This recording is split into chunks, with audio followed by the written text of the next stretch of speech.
Hey guys, welcome back. This is Chris with Tech Inclined. I wanted to go ahead and do a quick tutorial today, a level 1 tutorial, which is for beginners.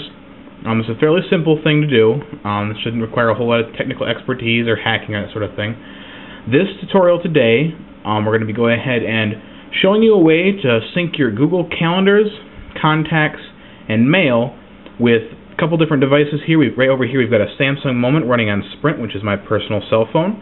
This is running Android 2.1. With a special flavor. I put my own special version on here. And then I've got over here, I've got an iPod Touch 2nd generation running iOS 4.0. The menus are pretty much the same as they are in 3.1.3, which is the latest of the third generation of Apple's operating system for mobile devices. And the menus are almost identical. Actually, they are identical for the iPhone as well as the iPod Touches.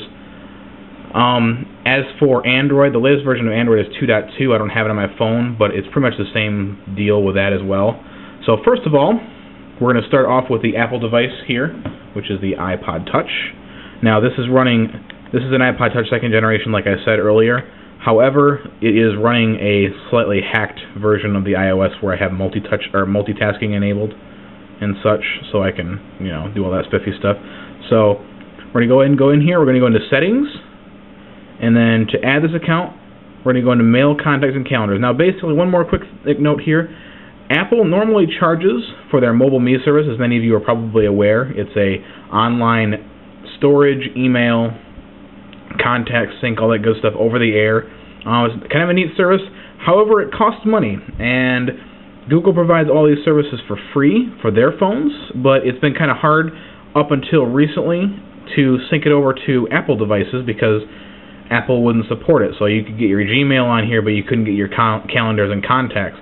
Well, Google has now added in, when you go to add an account, and you see all these different kinds of services you have here. You have the normal, style of stuff, Exchange, Google, or Gmail, which you can just add a Gmail account right here. However, we're not going to use the Gmail option because Gmail option only does mail. We want to sync calendars, contacts, and mail.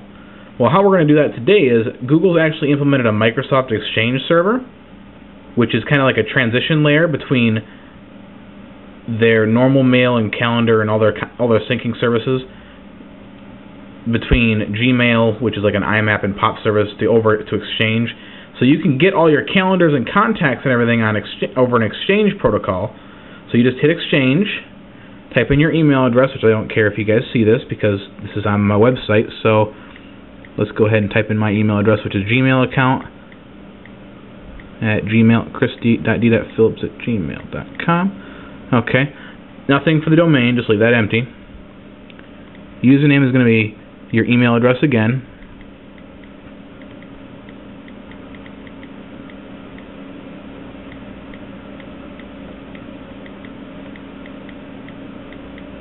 Now, for the password, I'm going to take this away for just a second so I can type in my password.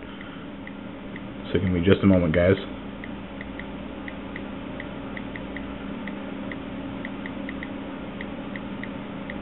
Got long passwords because I'm just, for some reason I have this thing about passwords. And then right here, the description, you can put whatever you want for the description in here. I'm going to put in Chris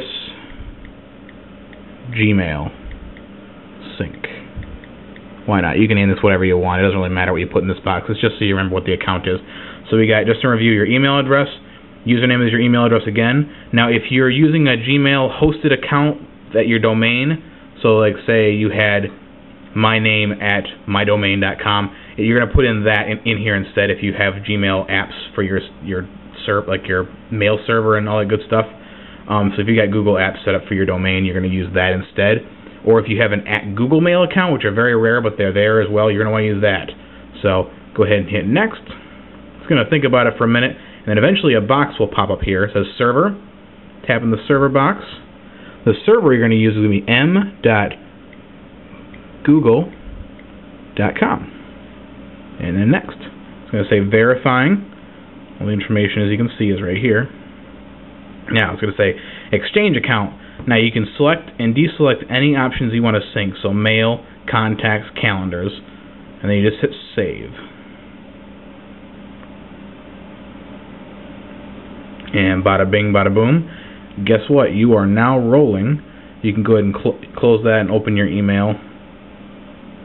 Okay, just going to jump back so that you can't see. Now you can see I got one message in there. It's probably going to start populating my messages here very shortly. I have noticed that the Exchange is a little bit slower for mail, but it's not too unbearable after the first sync. It's just it's slightly laggier than just using IMAP or POP. That's because Exchange has got a whole lot more bloat to it than just plain old goodiness now of the regular. Now we're going to go to calendar here, and then I'll switch over to month view so you can see this. As you can see, all of my calendar stuff was now just synced over from my Google account, which, you know, you'll have to take my word for it, but those are all, as you can see right here, Chris Gmail sync checked. So I'll uncheck this one just to show you guys that these are in fact all events that were synced from my Google Calendar. So this is my entire schedule right here that I saved, because I have this need to keep myself organized, otherwise I'll lose my mind. And then contacts are all in here, so all my contacts show up in there. And then mail should be synced by now, I would assume. It's probably still thinking about it though. Oh, there they are. Okay, cool. They're all in there. So as you can see, my mail, my calendars, and my contacts are all there. And that's how you do that with an iOS device. So that's pretty simple. I mean, Google really did a good job with syncing it with the iPhones and the iPod Touches, I think. It seems to work fairly well. So that is that one. Now let's go ahead and move over. Now we're going to pull open my Android device. This is running 2.1 on Sprint. Alright, now on here, oh, I don't want to open that, go away. Alright, on here you go into the menu and settings. No, I didn't want to open you, thank you. Okay, now in here you have accounts and sync underneath the settings. Now what you do for here is you add an account. Now you can add a couple different things. You're going to choose Google. Then you're going to walk through its little setup wizard. It's going to ask you, do you want to create an account or do you already have one? I already have one. Cool. I already got it added here, so it might throw a fit, but we'll deal with that as it comes. So give me just a moment here. Actually, it's going to throw a fit, but I don't care. I'm just going to show you guys for example here. Actually, you know what? I'll add a different account. This is my other personal account. One that I never use, but I don't have it on this phone yet, so, you know, for example purposes, you'll be able to see it. I'm gonna leave this off the screen again so I can type in my password. So bear with me for just a moment. Now that I have a physical keyboard, I feel like I can type a little bit faster.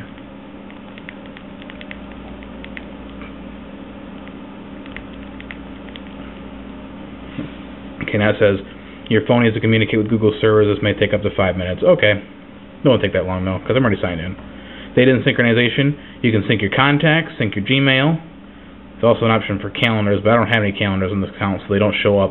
Because it's smart enough to know, and I'm not going to sync either one of those, because I want to sync my Gmail, but not the contacts. Because I got several accounts on here. And as you can see, you are done. All of your calendar data. So I'll show you my calendar, as you can see before. Oh, a little bit too far there.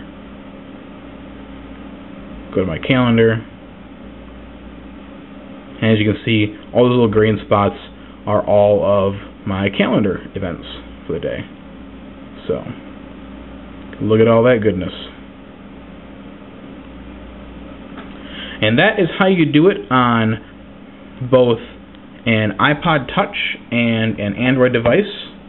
Or this also, as I said before, will work on an iPhone. Same operating system pretty much, minus the phone calling ability.